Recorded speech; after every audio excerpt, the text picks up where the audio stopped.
Today, Precarious plays Phantom Brave. Gonna start an episode with laser beam.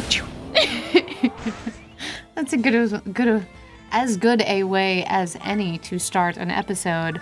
It is also important to start with clear diction, even if you're sleepy. Which I am. So I did have a part 2 that I promised to my thesis about why there are so many narratives that are about finding your place in the world and coming of age and all of those things. Mm-hmm. I would like to make a distinction of the type of thing that I think you're talking about, the sort of subcategory, if you will, of the type of story that you were leaning toward at the beginning of this discussion. Mm-hmm. So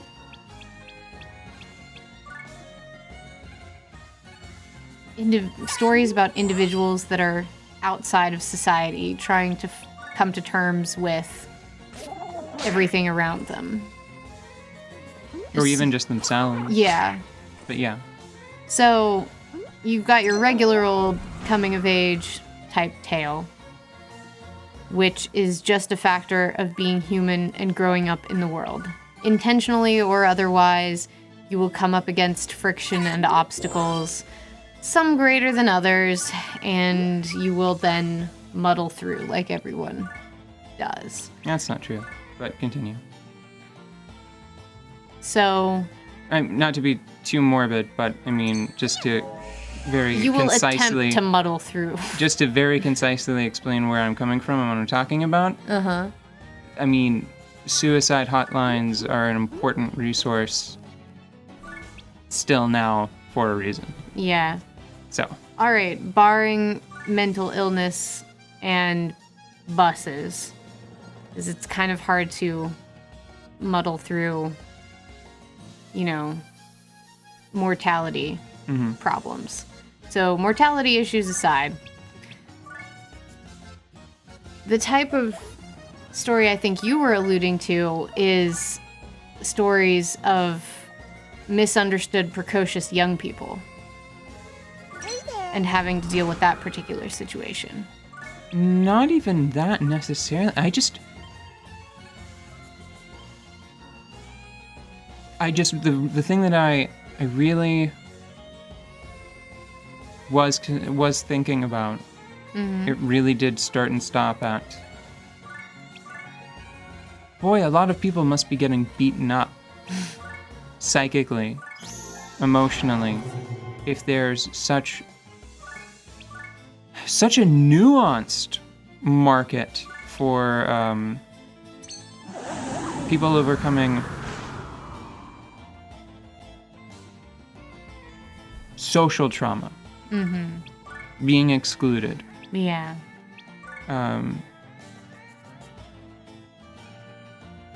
The expectations that people place on them,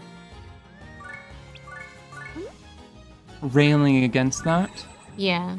I was watching a video about Buffy the Vampire Slayer.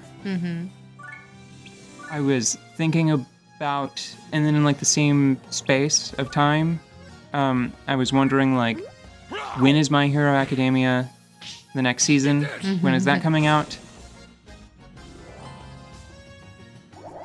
And then we sat down to play Phantom Brave, and it's just sort of okay, so we have a TV from years ago, a video game from slightly later, and then an anime from a very different, a far-off land that's still in production. Yeah. So just 3 examples, just da-da-da. Not even trying. Yeah, just over the course of an afternoon, I encountered them. Not even trying to look for them. Yeah.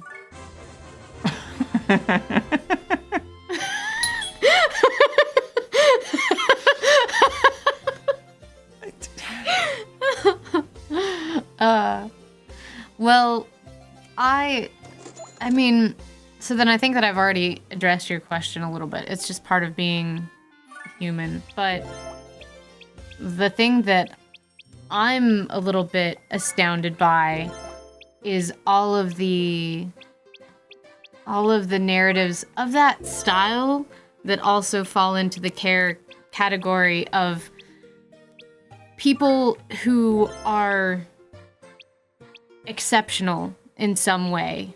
And because of that exceptional nature, they are then ostracized and have to learn how to deal with that and still manage to be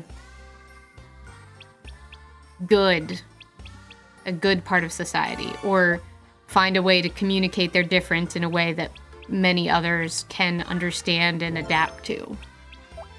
Like the story of being different and having to deal with all of those social implications. So, superheroes, like every superhero. And Harry Potter, which was, you know, a story of Superheroes. it's like superheroes. Well, superheroes is the broadest category. It's Superheroes, yes. The other thing that I was thinking about was like Buffy, who I guess is a superhero, come to think of it. She's a superhero actually that's really rather close. At the same power level as, I think, like Jessica Jones. Yeah, she really is, isn't she? Yeah, well... But it's not just her. I mean, Willow... Jessica Jones, I think part of her thing is that she can fly, but she has a psychosis. Psychoses? Probably more than one. That is inhibiting her ability to fly. But then again, people can probably fly, and if Buffy had a bigger budget, I think more people would fly in Buffy. Yeah. Or would have. Especially Willow. Yeah, would have flown in Buffy. But Willow's a good example of being gifted and misunderstood on several accounts. And then you can, like, three, okay? So she is a lesbian witch programmer? Lesbian witch nerd? Is that... The technology... Academic? Lesbian witch academic? I think that might be the best way to put it. The technology angle waned over time, and I don't even know if I could describe her as an academic, because I feel like part of that... But throughout the series, you have her as an outcast because she's so brainy. And then you have her as an outcast. Does lesbian happen first, or witch first, or both? Magic, then Terra. Then Terra happens. Yes. So throughout the series, she comes up against all of these things that put her out of the norm, and then she has to learn to deal with that. Yeah, and then she's an addict for a while. Yeah. What? Yeah, that's Willow's whole thing, is that she's an addict. The magic starting around... What, season... Yeah, I never thought of it that way. 4 and 5? Yeah, she struggled with that for, no joke, now that I'm thinking about it, when they go to college, and it doesn't let up really until the last episode, and then even then, I think it only lets up if you don't go any further, if you don't read the comics. Yeah, Willow goes through some shit. Yeah. And that's several story arcs within the same piece of media about the same person, about one character in like a Scooby-Doo sized team. I think that it is interesting. It was only pointed out to me very recently that Angel, like one of the notes that they had for his character is that a lot of his behavior was supposed to be modeled on that of a recovering alcoholic. Which, whenever I thought about it that way, I was like, oh, yeah, that is what he's doing, isn't it? Anyways, so usually people see difference as bad, And because of that, people are terrible. And because of that, there have to be a lot of stories around to remind everyone that they're all part of the same in-group, really, when you get down to it.